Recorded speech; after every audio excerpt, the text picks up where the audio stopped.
농담으로 죽이다. 유메노 큐샤코. 나는 완전 범죄라는 것을 공상의 일종으로밖에 생각하지 않았다. 마르노우치의 B사에서 경찰 방면의 외교기자를 맡아 끝까지 냉혹한 현실적인 사건들로만 연마되어 있는 머릿속에는 그런 동화 같은 문제를 떠올릴 여지조차 없었다. 그런 화제에 열중하는 사람들을 보면 경멸하고 싶을 정도였다. 그런 내가 완전 범죄에 대해 진지하게 생각하게 되고 스스로 그것을 실행할 수밖에 없는 운명에 빠지게 된 것은 실로 불가사의한 기회에서 비롯되었다. 모든 것이 절대적으로 완전한 범행의 기회를 만들어 점점 나를 유혹해 왔기 때문이었다. 올해 정월 말이었다.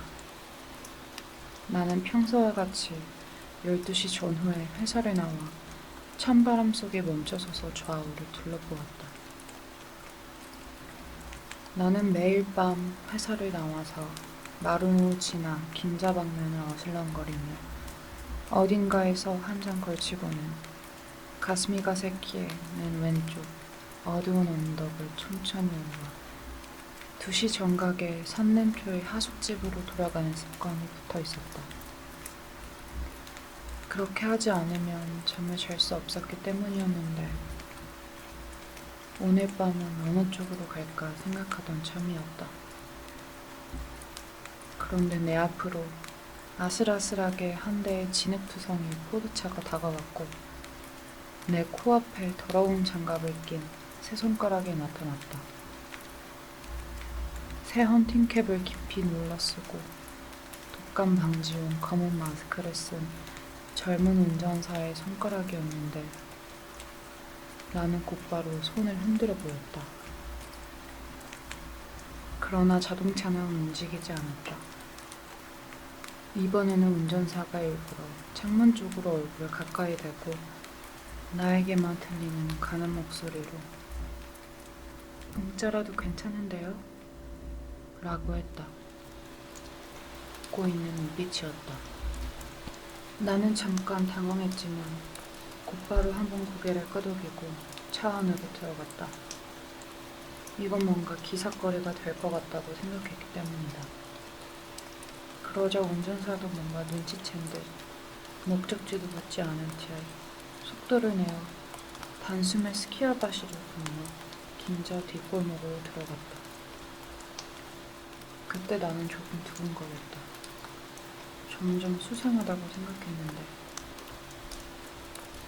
그런데 얼마 안 가 엠부조 옆에서 스키지 강변을 인적 드문 곳으로 오자 갑자기 속도를 늦춘 운전사가 모자와 마스크를 벗으며 빙그르르 왼쪽으로 돌아보았다.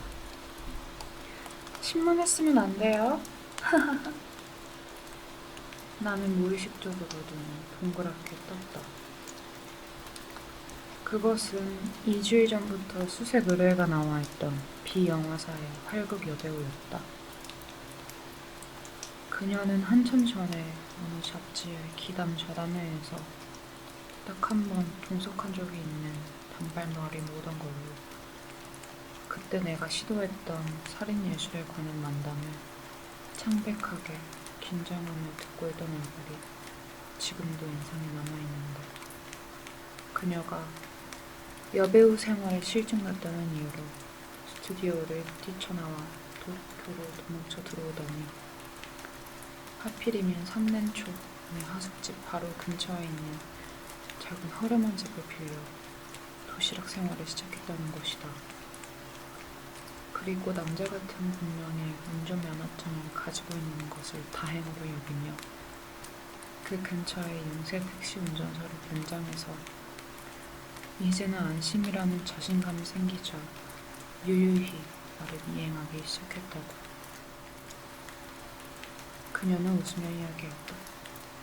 다시 한번 신문했으면 안 돼요? 라고 신신당부하면서 그녀의 이야기를 듣고 나는 무엇보다도 먼저 그녀가 특히 나를 상대로 선택한 그 사고의 도달에 적지 않은 관심을 갖게 되었다. 그녀가 이렇게까지 공을 들여 철저한 비밀 속에서 나를 쫓아다닌 심리의 깊은 곳에는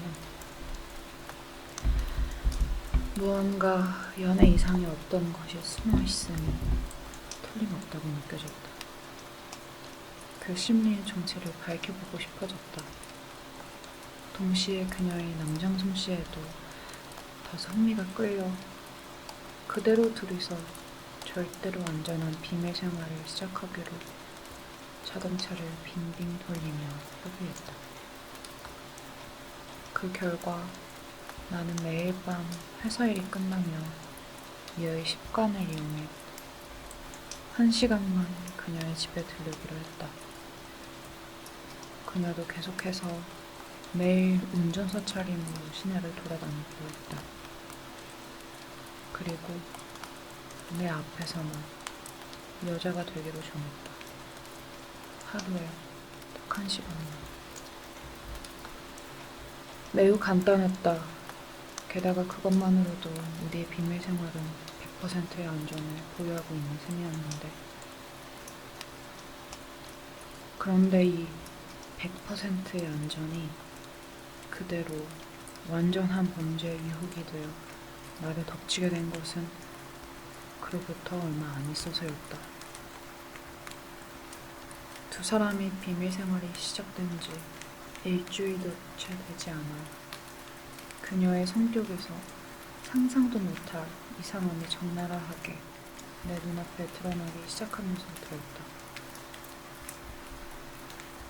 그녀는 아무 장식도 없는 삭막한 허름한 집 안에서 핫 위스키를 만들려고 물을 끓이며 나를 기다리는 동안 여러 가지 장난을 치며 놀고 있었던 것 같다.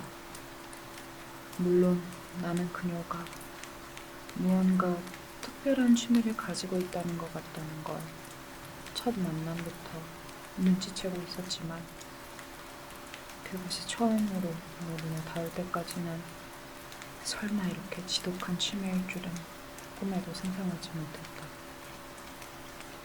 그것은 직업상 경찰 순회로 온갖 잔인한 사건으로 신경이 단련되어 온 나조차도 똑바로 보기 힘들 정도로 잔혹한 유희였다. 그녀는 어디선가 헤매다 들어온 포인터 잡종 붉은 개 한 마리를 부엌 마루 위에 묶어놓고 버터를 바른 질레트 면도날을 3장 정도 먹여서 괴로워하며 죽게 만들고 있었다.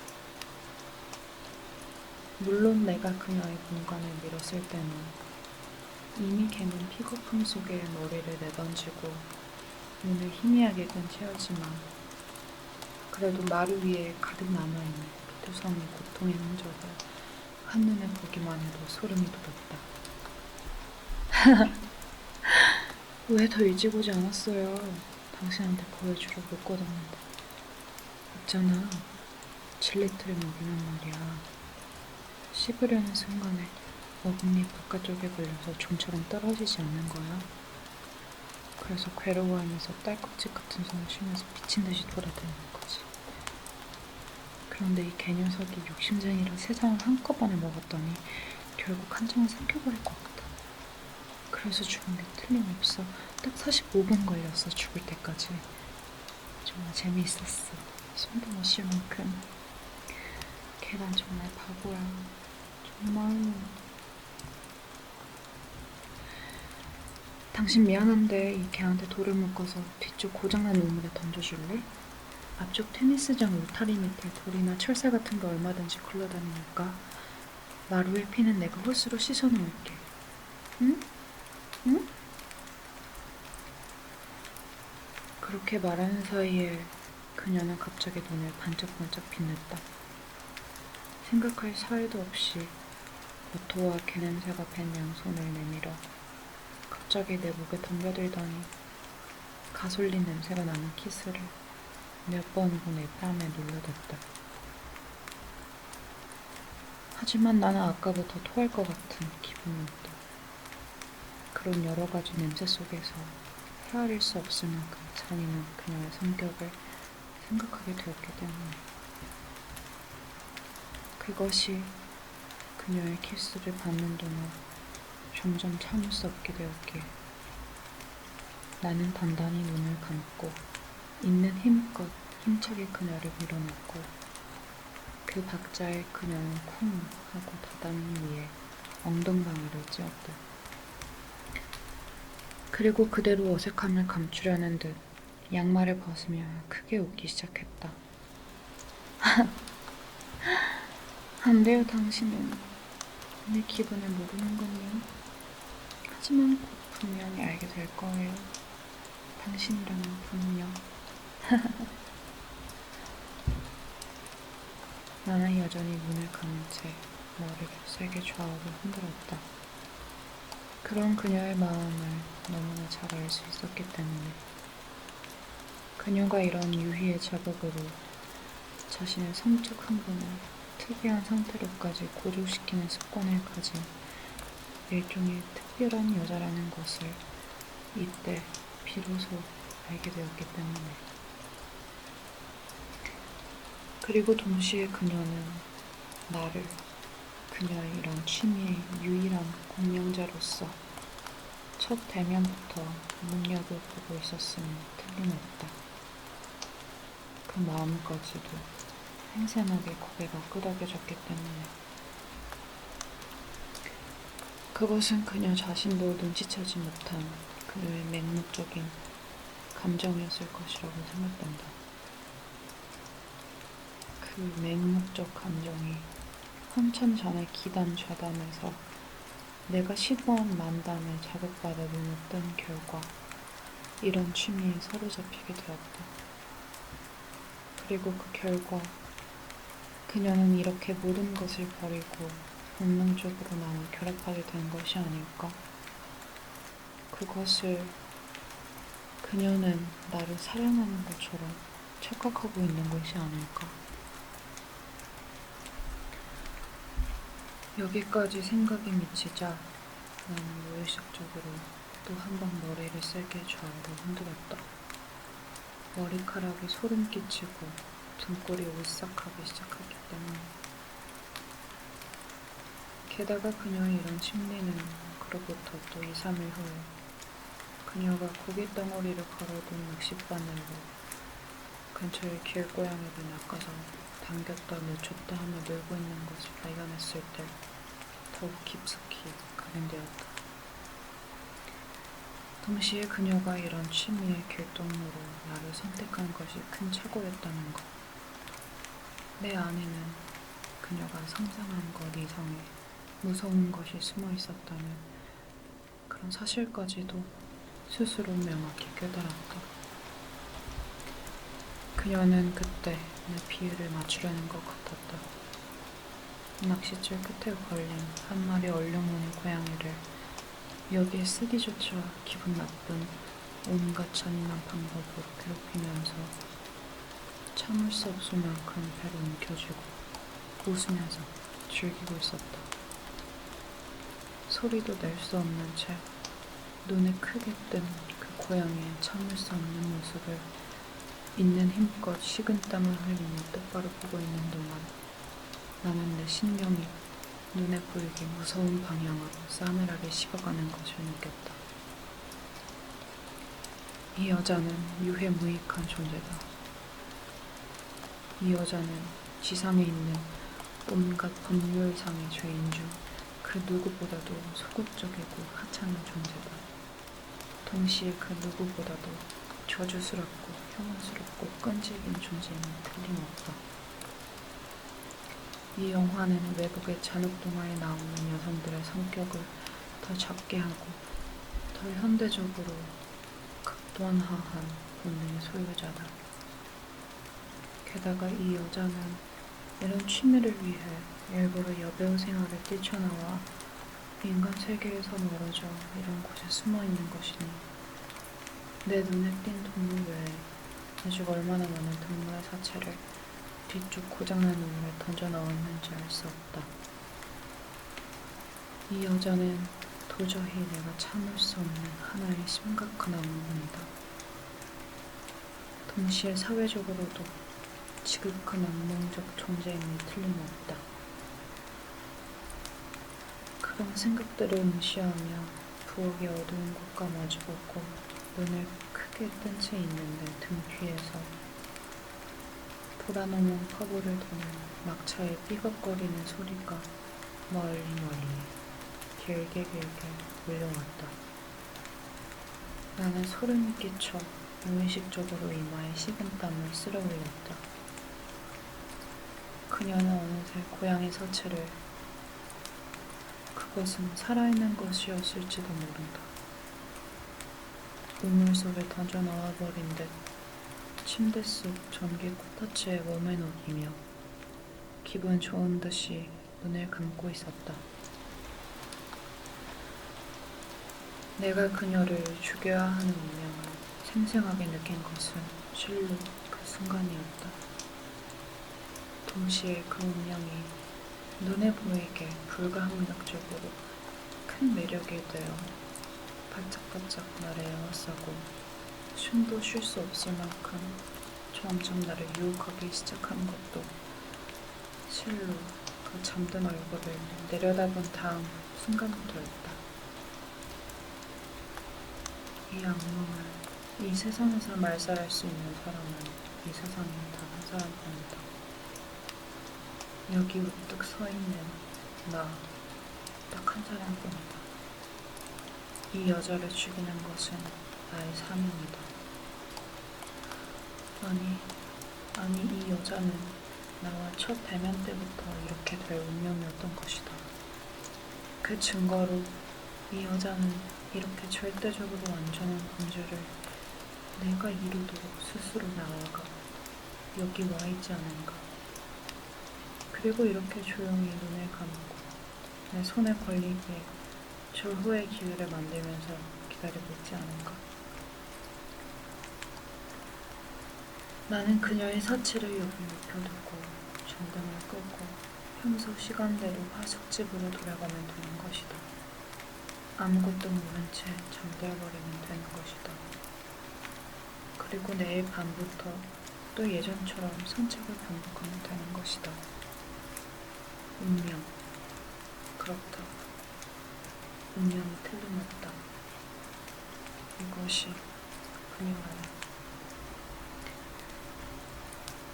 이런 식으로 생각을 돌리는 동안 나는 귓속이 위잉할 정도로 냉정해졌다. 그리고 그 냉정한 눈으로 일체의 행위를 번개불처럼 생각해내고는 아무런 주저도 없이 그녀의 베개 곁에 무릎을 꿇고 4-5일 전 농담으로 해본 대로 장갑을 낀 채 두 손을 그녀의 따뜻한 목에 걸며 조금 눌러보았다. 물론 아직 농담이 아니로. 그녀는 그때 긴 속눈썹을 희미하게 움직였다. 그러고는 큰 눈을 한동안 깜빡이며 자신의 목을 잡고 있는 두 개의 검은 장갑과 중절모를 쓴 내 얼굴을 번갈아 보았다. 그러고는 내 손 아래에서 작은 목젖을 두세 번 굴리고 침을 삼키더니 뺨을 새빨갛게 하고 빙긋 웃으며 매우 즐거운 듯 눈을 감았다. 죽여도 좋아요. 2장.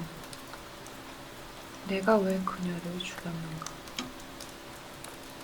그녀를 죽인 수단과 그 수단을 행한 기회가 얼마나 완전무결하고 훌륭한 것이었는가? 그리고 그럼 나는 대체 어디에 누구인가? 그런 것은 3주 전쯤에 도쿄 모든 신문을 읽어보면 알 수 있다. 아마 특대월자로 대대적으로 배제되어 있을 여배우 살인 기사 속에 있는 나의 고백을 읽어보면 충분하다. 그리고 그 기사에 의하면 이렇게 말하는 나는 이 신문사의 사회부 기자로 경찰 방면의 사정을 정통한 청년이었다. 동시에 극단적인 유물론적 니힐리스트 식의 성격으로 양심 따위는 구식 도덕권에서 생겨난 유전적 감수성의 일부분 정도로밖에 생각하지 않는 불의의 남자였다면 사실을 명확히 인식해주면 그것으로 충분하다. 그런데 내가 현재 여기서 담당 공무원의 허가를 받아 집필하고 있는 것은 그런 신문기사의 범위에 속하는 고백이 아니다. 또한 경찰의 보고서나 예심조서에 기입될 성질의 고백도 아니다. 즉, 그 신문기사나 예심조서에 나타나 있는 것 같은 고백을 내가 왜 했는가 하는 고백이다. 사건의 진상, 또 그 이면에 숨어있는 극히 불가사의 무서운 진상의 고백이다. 모든 범죄 사건을 객관적으로 고찰하고 비판하는 데 익숙한 매우 예리하고 냉정한 두뇌의 소유자도 의외라고 생각할 광명의 중심 곱하기 암흑의 핵심은 X라고도 형용할 고백이다. 장황하게 말하는 것 같지만 나는 다시 한번 못을 박아두고 싶다. 저 신문기사를 철저히 정독해준 극히 소수의 사람들 혹은 직감이 예리한 어떤 종류의 두뇌의 소유자는 곧바로 눈치챘을 것이다. 나는 이 사건에 관해서는 끝까지 모른다 일관으로 밀고 나갈 자신이 있었다. 어떤 명탐정이나 명검사가 나와도 한치의 틀림도 없이 증거 불충분이라는 것까지 밀어붙일 수 있는 절대 무한의 확신을 가지고 있었다면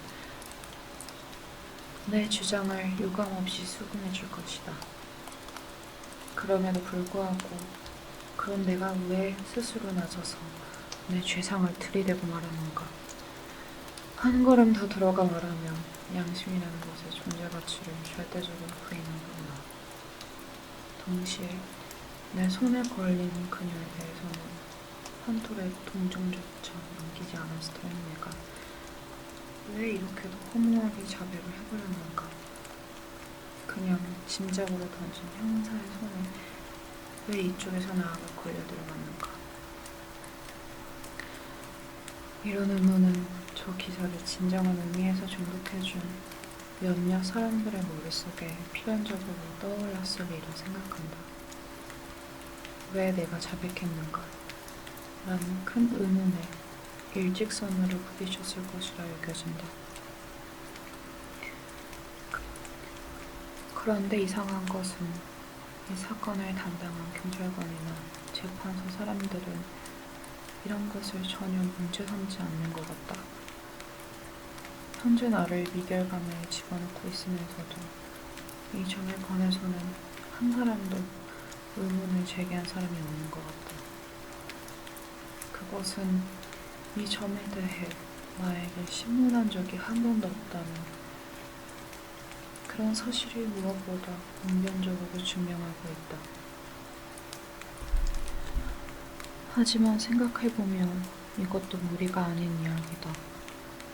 그들은 내 자백에 완전히 만족해버려서 그 이상의 것에 신경을 쓰지 않고 있으니까. 그들은 요컨대 범인을 잡는 무지한 기계에 불과하니까.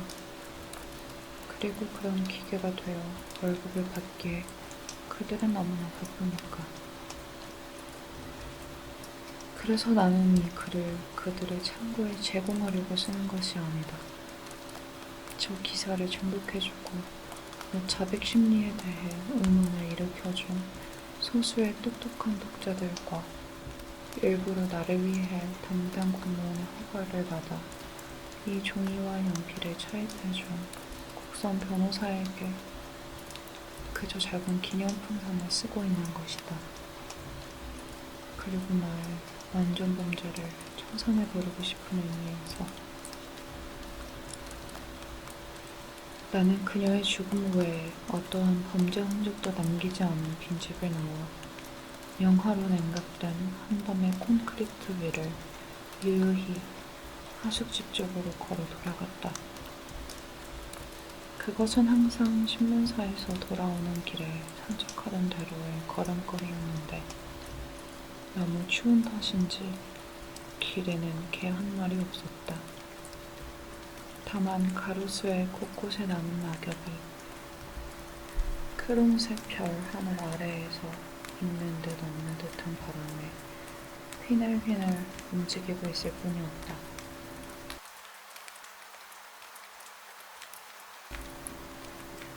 모든 것이 내 예상대로 완전 무결하고 이상적이었다. 원전 문제를 실행할 수 있는 최선의 한순간을 나를 위해 만들어준 천지만상이 어디까지나 내 머리 좋은 보증이라도 하듯이 내 주는 대로 움직이는 것 같았다.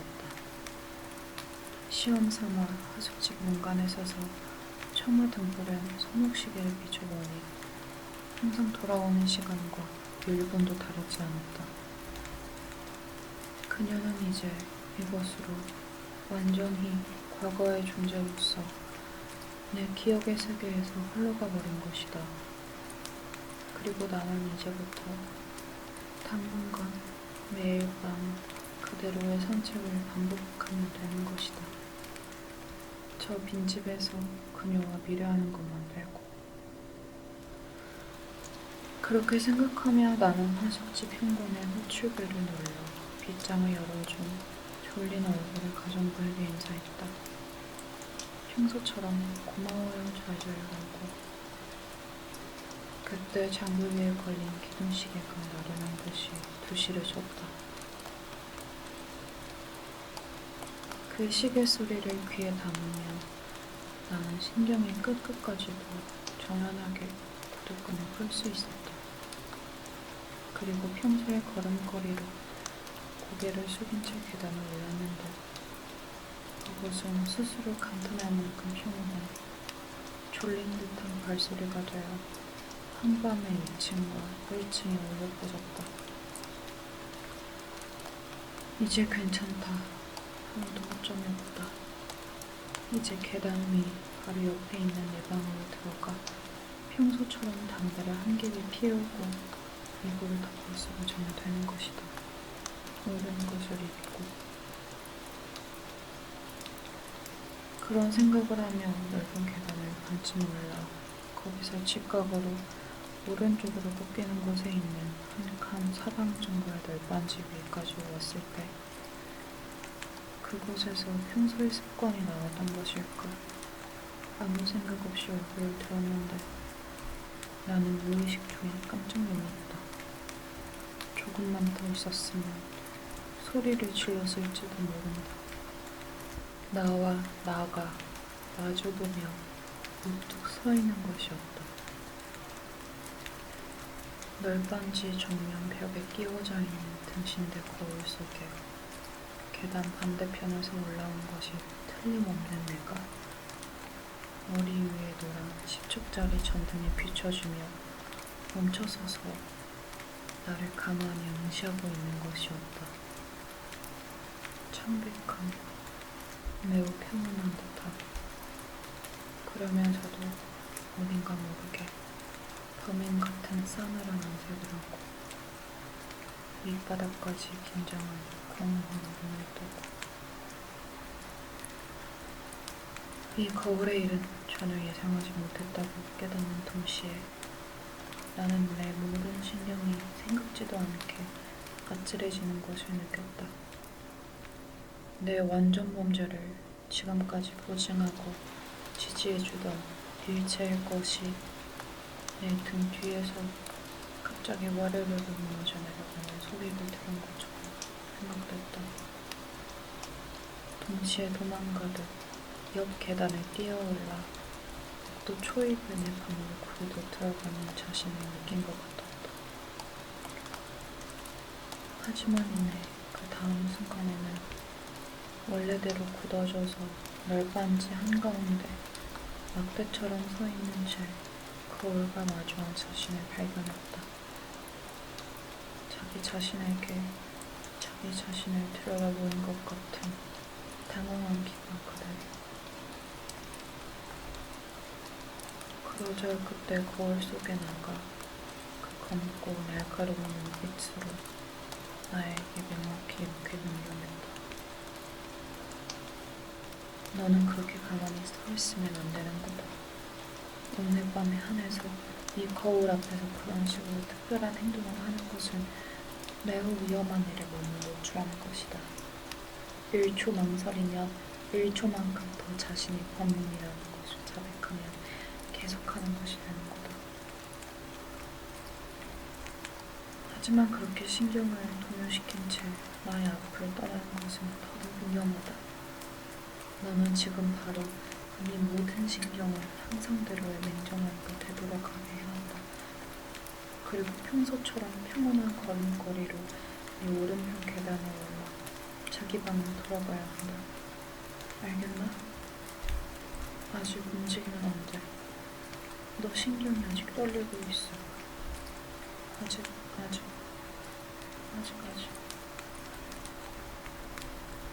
이런 식으로 틈도 없이 차례차례로 명령하는 상대의 날카로운 눈빛을 있는 힘껏 정시하는 동안 나는 내 신경이 슥 하고 사라져가는 걸 처음 느꼈다. 그에 따라 내 전신이 석상처럼 경직된 채 왼쪽으로 흔들흔들 기울어 쓰러져가는 것을 보았다. 그걸 생각하며 황급히 두 다리를 단단히 딛고 입술을 피가 날 정도로 깨물며 거울 속의 자기 얼굴을 여전히 한결같이 노려보고 있으니 그러는 사이에 언제인가 또 슥 하고 정신을 차릴 수 있었다.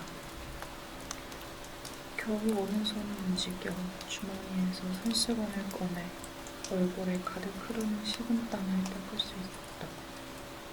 그렇게 하자 또 그에 따라 내 신경이 점점 풀려오고 이번에는 평소보다 훨씬 평온한, 아니 속이 메스꺼워질 정도로 늘어질 기분이 들었다. 나는 묘하게 우스워졌다. 방금 전까지 이상하게 당황하고 있던 자신의 모습이 이보다 더없이 우스꽝스러운 것으로 생각되었다. 그래서 하고 큰 소리로 웃고 싶은, 웃어도 되잖아 라고 소리치고 싶은 듯한 장난스러운 기분이 들었다. 나는 거울 속의 자신을 격렬해주고 싶어졌다. 뭐야 너는 하고 침을 뱉어주고 싶은 충동이 가득 차왔다. 그래서 다시 한번 주머니에서 손수건을 꺼내 얼굴을 닦으며 주변을 슬쩍 돌려본 후 거울 속을 돌아보니 거울 속에 나도 역시 도자기처럼 핏기 없는 얼굴로 나를 조심스럽게 돌아보았다. 하지만 이내 갑자기 생각난 듯이 하얀 이를 드러내고 싸늘하게 조소하며 웃었다. 나는 무의식적으로 눈을 내리깔았다. 꿀꺽 침을 삼켰다. 그로부터 일주일 후의 어느 아침이었다. 나는 평소처럼 늦잠을 자고 이제 일어날까 말까 라고 생각하며 어젯밤 신문사에서 가져온 오늘 조간신문을 펼치고 있었는데 아래층 장부에서 말하는 남녀의 목소리가 불현듯 장지문 너머로 달려왔다. 나는 그 목소리를 듣자 신문에서 눈을 뗐다. 어라? 어디선가 들은 것 같은가 하고 생각하며 신문을 보는 척하며 듣는 눈이 나는 듯 하고 있었는데 그것은 얼굴을 아는 경시청의 T 형사와 하숙집 주인 아주머니의 대화 소리였다. 그 남자에게 무슨 이상한 점이 없었나요? 최근에 T 형사는 일명 굵은 목소리였다. 아니요, 별로. 참 꼼꼼한 분이세요. 아주머니도 평판이 자자한 앵앵거리는 목소리였는데 오늘은 왠지 모르게 겁먹은 듯한 기세. 나는 신문지를 입을 위에 엎어두고 천장의 나뭇결을 보며 한결같이 귀를 기울였다. 괜찮아, 이쪽 일이 아니야 라고 확신하면서 몸짓이나 행동 같은 사소한 일을 봐도 괜찮은데 숨기지 말고 말해주지 않으면 나중에 곤란하지 않겠어요? 네, 그렇게 말씀하시니까 있긴 있습니다. 사소한 일이지만요. 어떤 일인가요? 아주머니의 목소리가 갑자기 들리지 않게 되었다. T 형사의 귀에 입을 대고 속삭이는 것 같은 기색이었는데 가만히 귀를 기울이고 있는 나에게는 그런 연극 같은 모습이 생생히 들여다보며 왠지 우스운 기분마저 들었다. 그렇게 생각하는 사이에 또다시 T 형사의 굵은 목소리가 뚫고 들려오기 시작했다. 항상 거울 앞을 지날 때마다 잠깐 서 있었다는 거고, 그리고 넥타이를 거치고 멋쟁이 같은 옷주름 몸짓을 하나 하고 모자를 다시 쓰고 내려갔다고. 그런데 요즘에 그 거울을 쳐다보지도 않는다고. 멋쟁이 남자니까 그런 버릇을 가정부들이 모두 눈여겨보고 알고 있었다고. 이 일주일쯤 마침 사건 다음날 무렵부터 일했고 그 외에는 없나 오늘 든 일은. 나는 벌떡 일어났다. 회사에 출근하기는 아직 이르렀지만 그런 것을 눈치 삼고 있을 수는 없었다. 하지만 결코 당황하지 않았다. 만일을 위해 모든 경우를 예상하고 있었으니까. 재빨리 옷을 벗어버리고 테니스 운동복으로 갈아입었는데 그때 창피한 이야기지만 가슴이 조금 두근거렸다. 설마 했던 것이 뜻밖의 빨리 손을 쓴 것이니. 동시에 적잖이 화도 났다.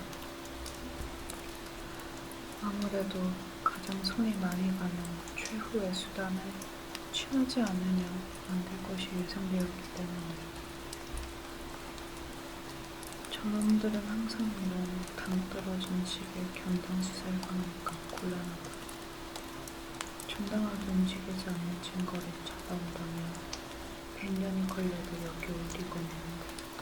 참.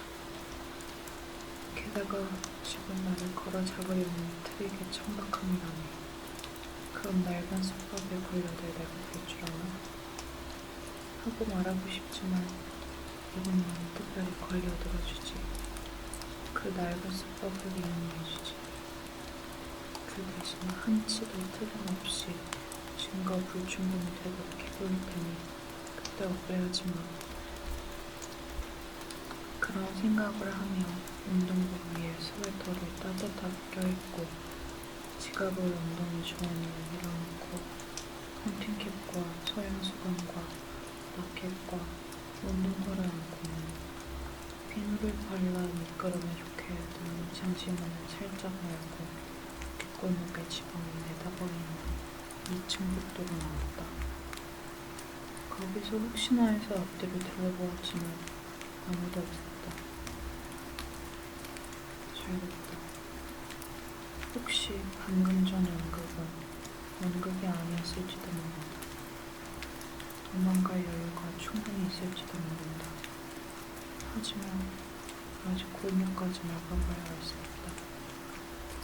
그렇게 생각하며 뒷문 계단으로 이어지는 복도를 혹시나 하고 의심하며 돌아들어가니 과연 거기 서 있었다. 잠복하고 있었으니 틀림없는 A라는 역시 경시청의 노 형사와 딱 마주치고 말았다.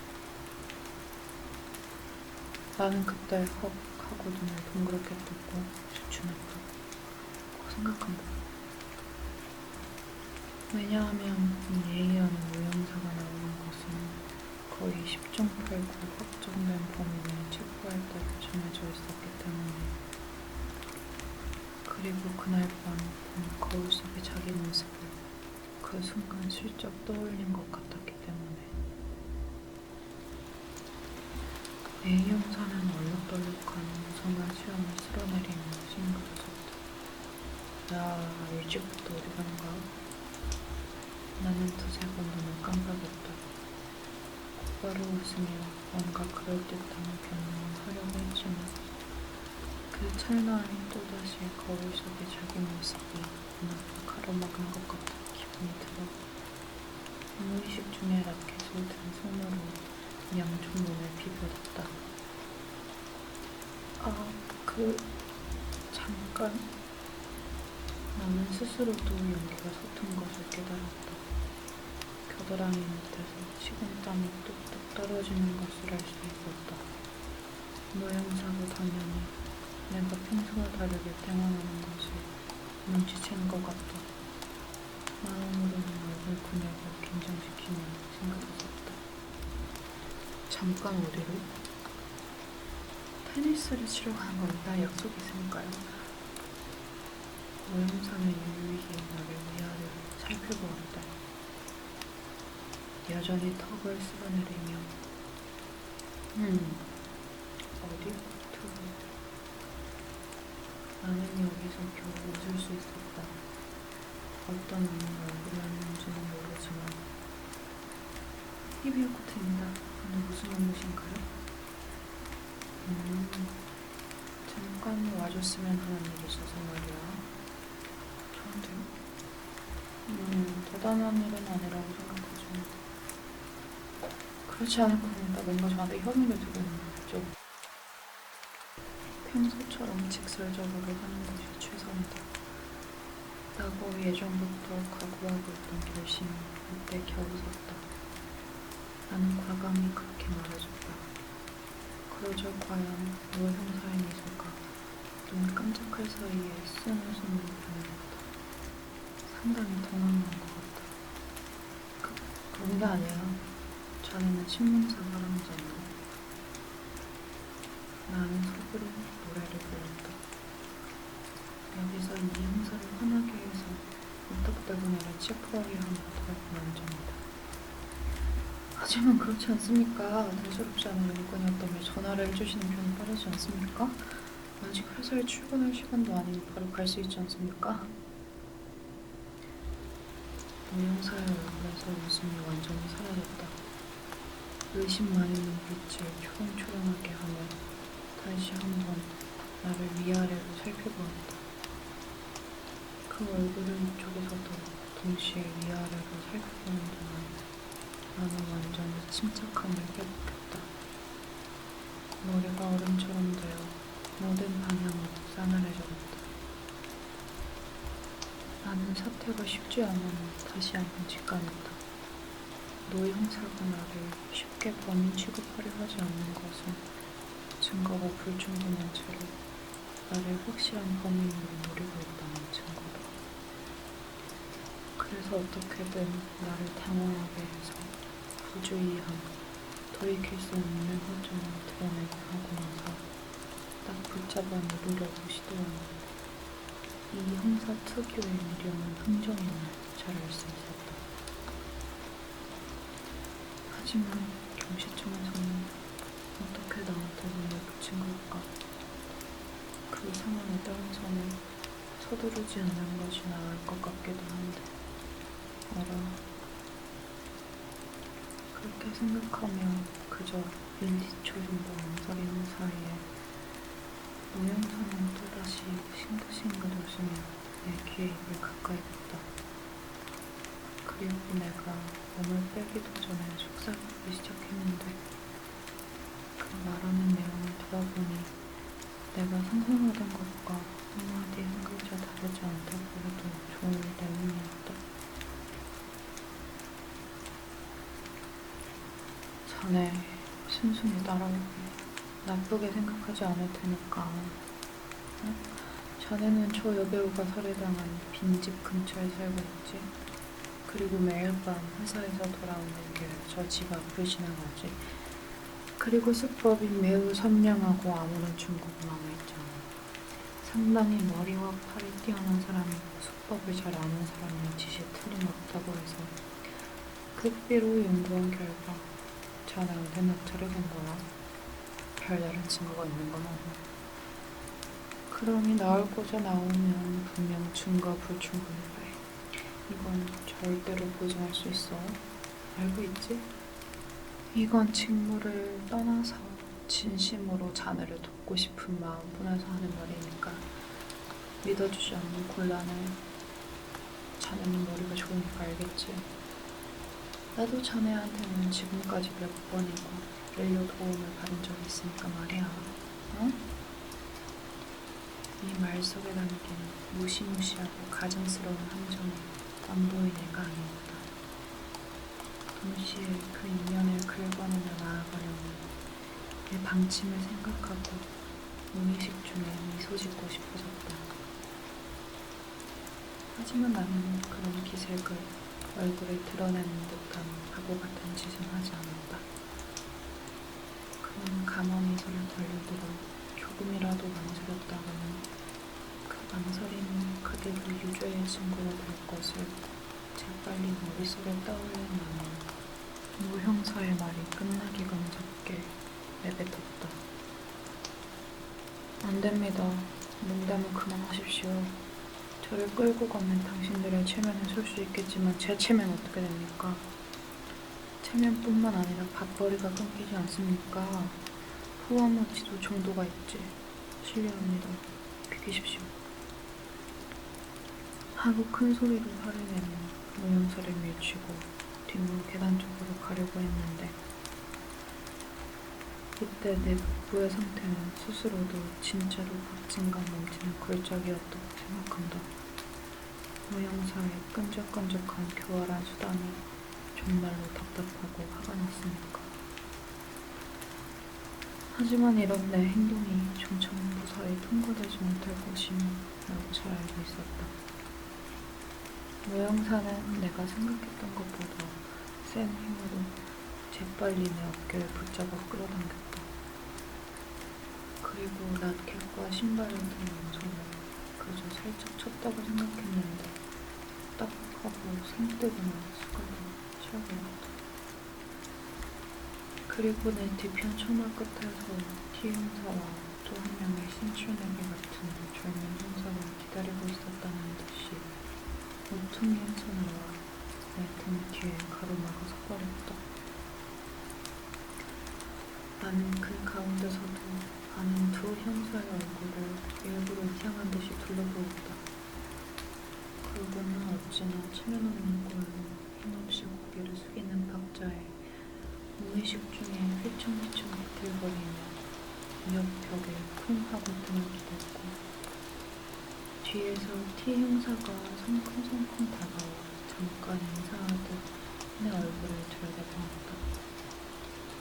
그리고 나를 불쌍히 여기듯 혹은 변명하듯 뻔한 헛웃음을 지었다. 하하하, 방금 전 연극에 걸려들었군. 상대가 자네라 점점 표정을 드러내 걱정은 없었어요. 도저히 일필휘지고는 안 되겠다고 생각했는데 잠깐 떠보는 것이 뜻밖에 걸려들어줘서 고맙네요. 뭐 체념하게 나는 결코 나쁘게 하지 않을 테니까 말이야. 원래 모든 사람이 아니고. 그렇게 말하는 비행소의 울음소리가 끝나기 감섭게 고개를 숙이고 있던 나는 갑자기 토끼처럼 젊은 형사 옆을 빠져나가 2층 복도 난간에 한 발을 걸쳐 뛰어내리려고 했다. 물론 자살하는 모습으로. 그것을 젊은 형사가 단단히 붙잡아 앉아 그대로 양손의 수갑을 눈앞에 난간에 부서지려고 내리치며 울부짖는 목소리를 전해 절규했다. 거짓말입니다. 거짓말입니다. 이 수갑을 풀어주세요. 억울해요. 저는 유죄입니다. 저는 잘 유죄를 알고 있습니다. 하지만 관계는 없습니다. 어디 있는지조차 몰랐습니다. 저는 매일 밤 12시에 회사를 나와 2시에 정각에 하숙집으로 돌아오는 겁니다. 줄곧 예전부터 그렇습니다. 2, 3년 전부터 수갑을 풀어주세요. 이 수갑을 저는 테니스 치러 가는 겁니다. 날씨가 좋으니까 놔줘. 하지만 볼과 테니스를 달린다는 지력도 세 명의 형사에게는 당할 수 없었다. 이것도 물론 처음부터 뻔한 일이었지만 그러나 법정에서 모른다고 관철하기 위해서는 그 준비 행동으로 꼭 한 번은 철저히 날뛰어야 한다고 생각했기 때문에. 그리고 또 하나는 같은 숙소 사람들이나 이웃집 가족들에게 불쌍한 인상을 남겨두며 나중에 매우 유리한 일이 있다는 실례를 알고 있었기 때문에 이렇게 기진맥진할 때까지 비명을 지르며 저항을 계속한 것이었다. 그러고는 나는 예정대로 스웨터도 바지도 찢어지고 일그러진 비참한 모습으로 세 명의 형사에게 끌려 일어섰다. 그리고 단단히 눈을 감고 하늘을 보며 헐떡헐떡 숨을 불어하시며 말반지 복도를 똑바로 현관 계단으로 향했는데 그 도중 거울 앞까지 왔을 때 나는 또다시 깜짝 놀라 멈춰섰다. 그때 밤처럼 무슨 이유인지 잘 모르겠지만 큰 거울 속에는 피부가 검고 없는 세 남자와 어느새 코피로 범벅이던 창백하고 비참한 얼굴이 나란히 우뚝 서 있었다. 그 변해버린 자기 모습을 빨려 들어가는 듯한 기분으로 응시하는 동안 나는 무슨 이유인지 머리카락이 오싹오싹 소름 돋아 곤두서는 것을 느꼈다. 내가 구성한 완전 범죄가 이 거울 하나 때문에 산산조각이 나버렸다는 것을 명확히 의식했다. 그리고 깨달은 동시에 나는 자신의 모습과 마주한 채 무한한 골짜기 밑바닥으로 점점 떨어져가는 듯한 느낌이 들었다. 정신이 아득해지며 휘청 쓰러질 것 같았다. 그것을 있는 힘껏 버티며 나는 거울 속의 자기 모습을 향해 한 걸음 내디뎠다. 이제 곧 새까맣게 될 것 같은 눈을 단단히 고정하며 이 세상 마지막으로 증오스러운 표정을 지어 자기 얼굴 코앞에 가까이 댔다. 과감히 턱을 내밀어 보았다. 나다.